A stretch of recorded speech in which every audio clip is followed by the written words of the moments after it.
Look straight ahead, you'll see a little cove. Then up at the top of the hill, you're going to see a house. And also you're going to see a power line.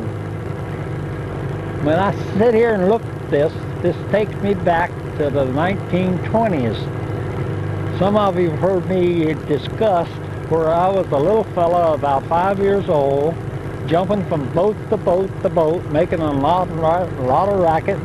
And pretty soon I attracted all the bluegills. That was in that little cove that you see up there. And when we fished the lake, this gave us a marker to where the boat dock was. Not only could we see the clubhouse, and by the way, my father built that clubhouse in the 1920s. But this gave us a marker that we could always get back to. And I'm going to turn the boat around and we're going to look the other direction to show you parts of the lake. And we was able to locate ourselves most anytime from this part of the reservoir. I'm going to turn around and look the other direction, right straight behind me.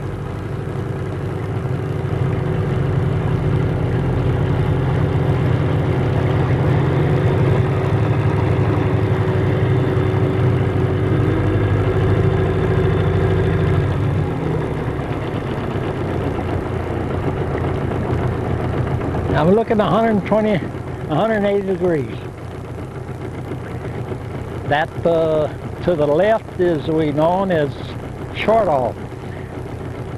Just the other side of that is one of the deepest canyons and gorges in the state of North Carolina, Linville Gorge.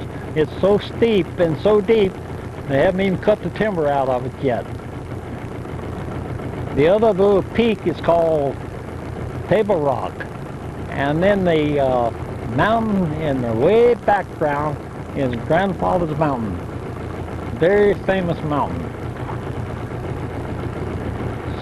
So this is we didn't have all the houses and all the motorhomes and all the trailers and things back there. This was a wilderness area in the 1920s. I learned a lot about fishing in this lake. They had clear water and muddy water, and I watched the weather, and this is the area where my daddy back in 1928 threatened to throw me in the lake if I didn't shut up talking about all those crazy things about the fish. One of the things that keep you from having too many problems of deep fish, inactive fish, and just problems of catching a fish is watercolor. One of the most important observations you can make is watercolor. When it comes to watercolors, I put them in 5 categories, such as number 1, clear, number 2, yellow-green, number 3, white sandy, number 4, red sandy, number 5, a brown, a cypress water, swamp water, or tannic acid water. That's the way we put them in categories. But there are different shades of these things all the way through. But this will give you a pretty good idea of the watercolors generally. I don't know of any others to put in. Now, for goodness sakes, let's put it this way. I'll have to rearrange them for goodness. So I'll put them this way according to goodness for you and for the fish. Number 3, number 4, number 2, number 1, number 5. Let me do it again. Number 1, goodness. Number 3, white sandy. Number 4, red sandy. Number 2, yellow-green. Number 1, clear. Number 5, cypress water or brown water. At one time I had clear number 5 and then the brown cypress, number 4. But after we got understanding more about deep water and how to work deep water with wire and big lures, then I've changed it, because we can take care of clear water pretty well by those means. So it's this way. Keep this in mind. White sandy, red sandy, yellow green, clear cypress, or brown, or swamp. In most reservoirs, there's about 2 places that you can probably look for better watercolor. One is in a major arm, which is just about a lake within itself.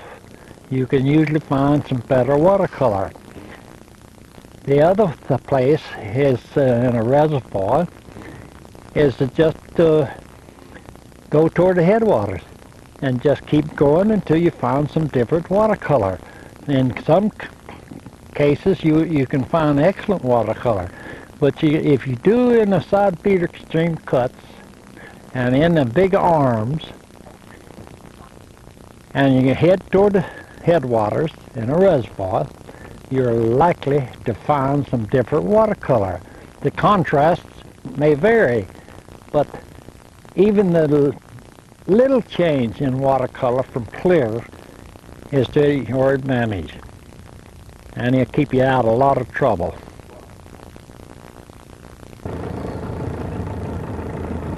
That is drinking water. That is clear water.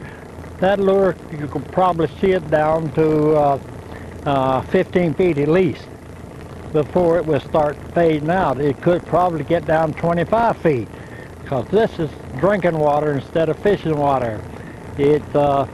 I'll move the lure around a little bit, and you'll see, regardless of how fast I use it, it's clear water.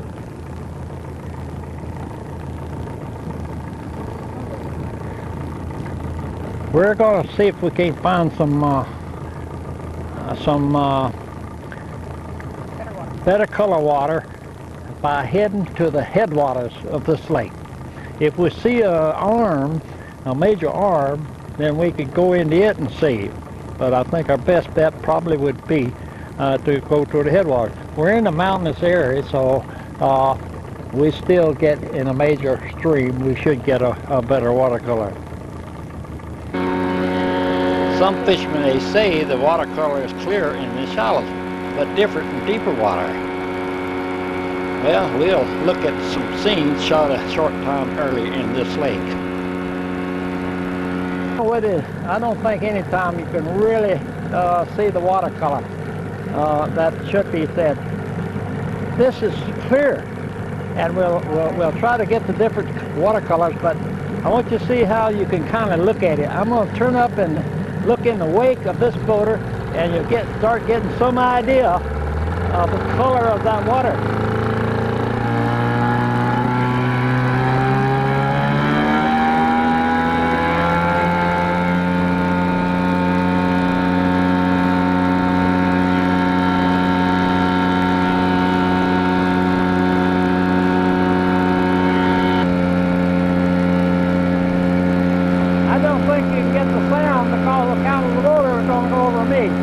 You can look at the different color as I turn it.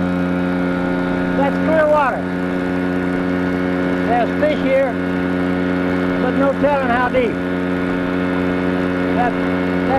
To me, that is drinking water instead of fishing water. To check the watercolor, just to show you the difference, is now I'm going to sink that lure down. And let's see what happens. I'm going to go, and I can still see it, still see it, still see it. Now right now with this light condition, I can just, the lure is starting to go out of sight. I'm going to hold my line right there at the tip. I can still see it. Now if the sun was right, wasn't cloudy, I could probably see it twice this depth. And of course, if the sun was penetrating straight down, no telling how deep I could see it, because this is drinking water. not necessarily fishing water, because if I get down there and I still see that lure downstairs, so this is not a good situation at all. Now watch. I'm gonna come out. Now, come right here to me. Look, look.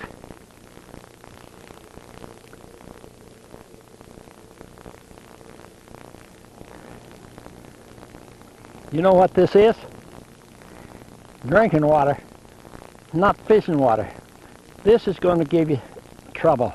One of the most important observations that you can see in traveling around the lake, whether it's easy fishing, whether it's good fishing, whether it's good big fish, and lots of them, that watercolor is your most important observation. And don't let anybody kid you. We're going to continue on up toward the headwaters of this thing, see if we can find some better watercolor. Still very clear. We're going to go. We're going to go toward the mountain.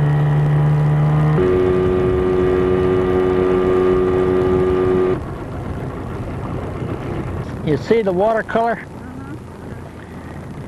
See it disappear? It disappeared. Okay, here it is. Now watch it disappear. See it disappear? Now let me tell you about this. We're way up. We're about 10 miles from down at that little, where the clubhouse was. We're about 10 miles up the lake now. Dad and my older brother and a friend, George Hall, fished up here, and it was doing no good down in the other sections of the lake. So they started up here with a 5-horsepower motor. They came all the way up here checking, and when they got right in this area, made one of the best catches they ever made right along this way. So I want you to look around. It was early. It was in March. It was very cold. March the 26th. Now March the 26th. Cold, pre-spawn. The bass were moving toward the spawning area, but there's on this steep bank right here. They were casting, but they had come 10 miles with a 5-horsepower motor before they started catching any fish. And they hit the watercolor right here. And I remember Dad saying, well, the water was so dark that we didn't know it, but this bank was plumb full of big bass, and they made a great catch. On March the 28th,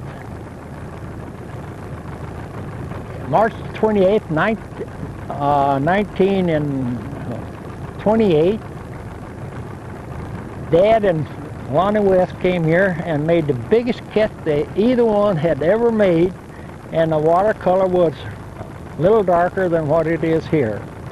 It's the biggest catch Dad had ever made in his life, but after fishing for 20 or 30 years, he never repeated it. But it was done right here, and I have come back here several times, and I've always found some good watercolor in this area. This isn't the best watercolor, but you see it's a lot darker than where we were down in that drinking water. In the 1920s and 1930s and even to 1940s, we had to come from way down. There wasn't any launching ramps up in here. This was wild country. But today they have quite a few launching ramps. And here's one right up the upper end where we used to go miles and miles and miles to get the watercolor. They'll always have better watercolor here than they will down toward the dams. So if I was coming up here anytime soon to go fishing, I'd launch my boat right over yonder.